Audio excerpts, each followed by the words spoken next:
Pranam.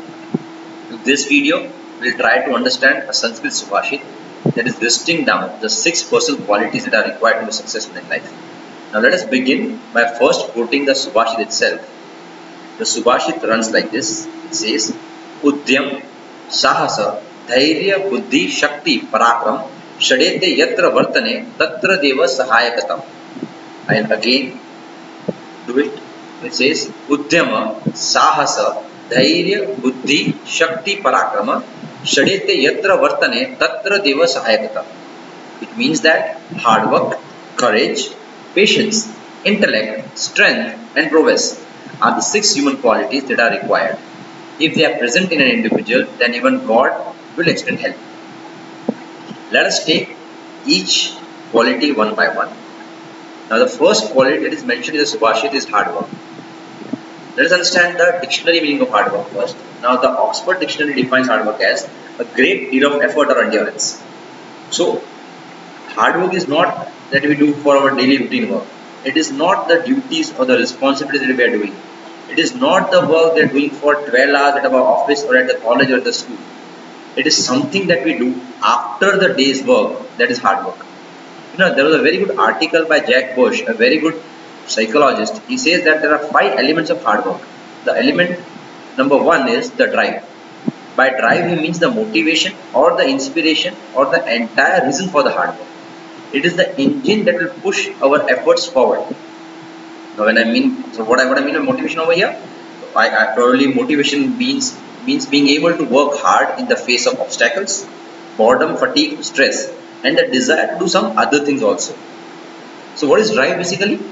Drive is the motivation. It's the reason for your hard work. The second element of hard work is the plan. So if I say drive is the heart of the hard work, then plan is the skeleton of the hard work. Plan maps out our course of action. It helps plot our progress and keep us on track. This is basically how we will do what we will do. This is the plan. Then the third, the most important part or the element of hard work is the grind. The grind is a point when working hard stops to be fun, it stops being exciting, and it starts becoming tedious, stressful, and perhaps even discouraging.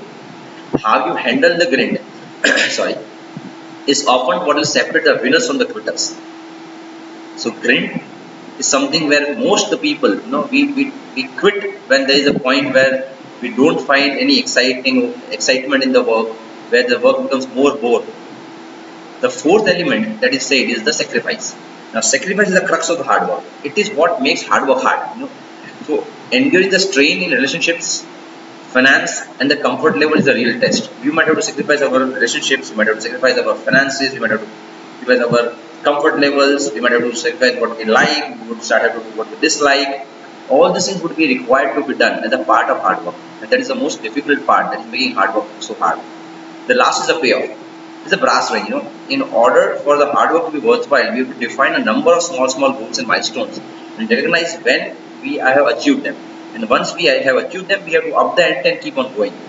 So basically, the payoff is like measuring everything that we are doing. This was about hard work. The next quality that Subhashit says is courage. Now, what does Cambridge Dictionary say for courage? It says the ability to control your fear in a dangerous or difficult situation is what you mean by courage. Sorry. Now, when I say it's the ability to control your fear, that itself means it does not mean absence of fear.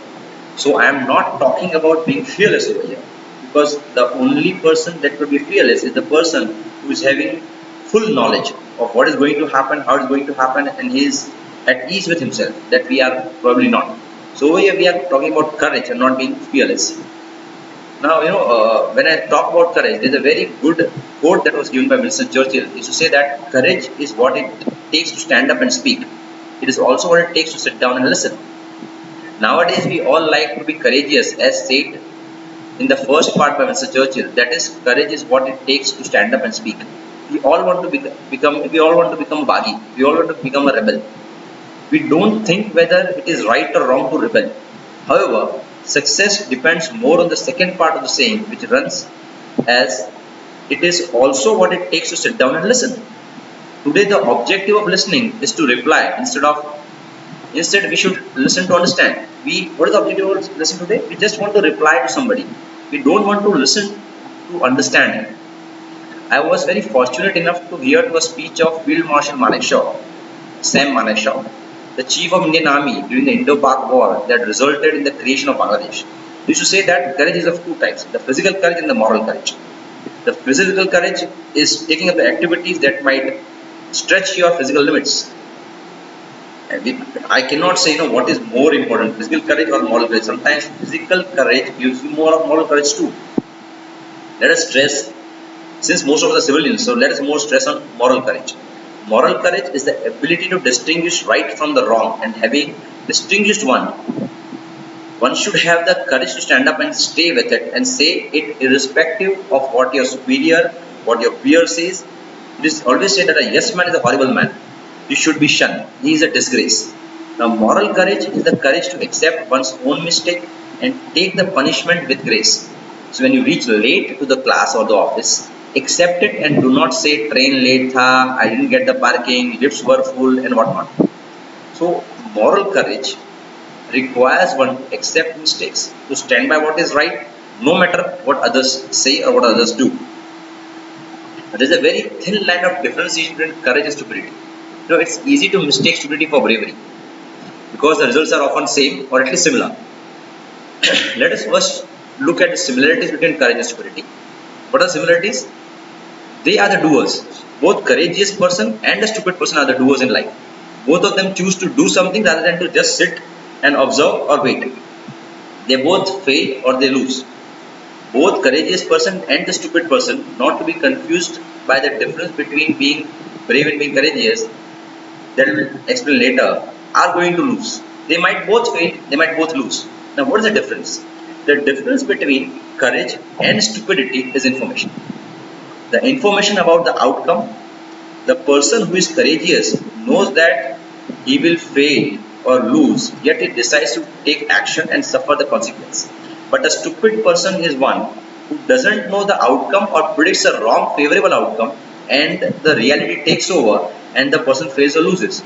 So basically, a person who thinks he's gonna win if he takes this action or does not think, then takes action and then fails or loses is a stupid person.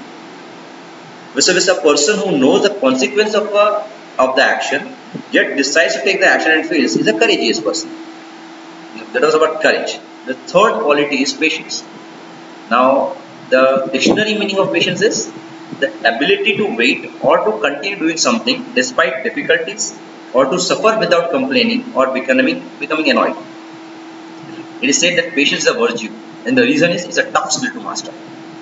According to a research done by so many psychologists, there are three main varieties of patience. The first is interpersonal patience. Interpersonal patience is the patience with other people, their demands and their failings. It can happen that in our team, people might demand something that we feel is weird. They might fail on something which we think was very easy to be done. However, being patient at such time is what defines your interpersonal patience. The second type of patience is life hardship patience. We would use this term, perseverance, to sum up the life hardship patience. It can mean having patience to overcome a serious setback in life. That setback can be a financial setback, it can be a medical setback.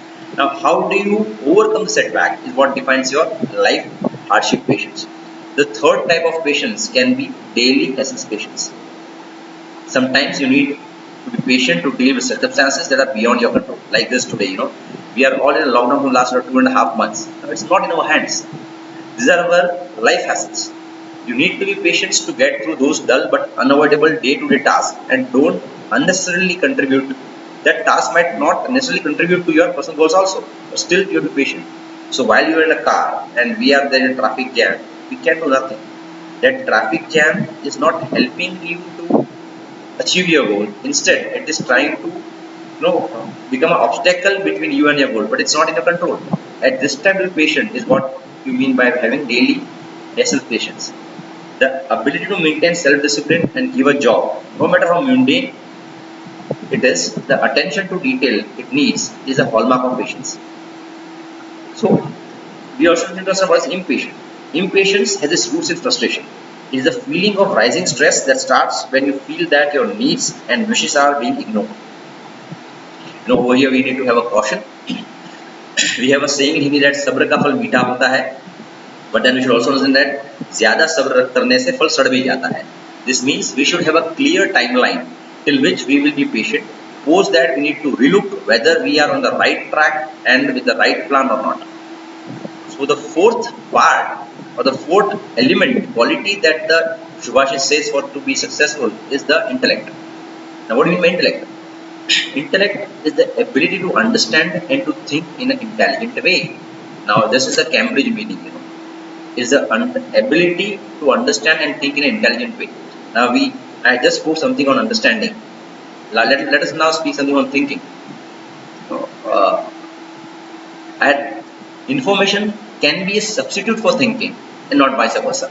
So when we say that भगवान कभी गलत नहीं करते, वो कभी झूठ नहीं बोलते, he can never be wrong, is because he can see everything. He has the full data with him. He did not think, hence he cannot be wrong. However, mostly we are not having enough data, hence we should have a quality of thinking. Now traditional thinking, which is also known as the Western thinking, is mostly argumentative or adversarial in nature. We might not go in the details of this type of thinking, as this might not be the right forum for it. Let us understand what does the Indian scripture say on it. So we have a thing known as Anekantavad. Now what do you mean by Anekantavad? It's a theory of relative pluralism. It means that everyone might be correct as per his point of view. Let us understand this with an example. If a blind person by touching the feet of the elephant says that an elephant is like a pillar, then he is correct. The other blind man by touching the tail of the elephant may say that the elephant looks like a rope. He is also correct. Yet another person touching the trunk of the elephant might say that an elephant is like a python. Now he is again right. But don't say, over here we don't mean that anything and everything is right. Like if the blind man touching the feet says that elephant is like a rope, or the person touching the tail says that elephant is like a pillar, then both are wrong.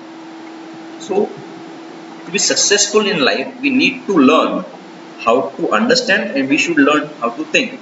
But the issue is that both of these things are not being taught in most of the schools or the colleges or the B schools anywhere in the world. This is what we need to study, we need to inculcate in us by practicing it and reading more and more. The fifth quality is the strength. Now, the Cambridge Dictionary says that what is strength? Is the ability to do things that need a lot of physical or mental effort. Such a physical or mental strength comes only from training and practice. This is aptly put by armed forces across the globe. Soldiers remain calm both under physical and mental pressures. Remember that we don't rise to the level of our expectations. We fall to the level of our training. Strength can come only by training and practice. The sixth and the last quality is the prowess. Now what do you mean by prowess? Is a great ability or skill. Now it is said that we need to have a T-shaped skill. Now what I mean by T-shaped skill set is that knowing something about all and knowing many things about one. You might have seen that there are some Jugadu people who no matter what, they are able to negotiate a settlement in any type of fight. So you might say that कोई बात नहीं, तेजस है ना, वो सब वही लफड़ा भी संभाल लेगा. This type of people, this is known as prowess, a specific quality of you upon which everybody relies. So this was the explanation or my view about the 6% qualities as per the Subhashit. I hope you might have learned something from this Subhashit as I did. All the thoughts are of these great personalities and not mine. The only thing that is mine is the interpretation and maybe some examples.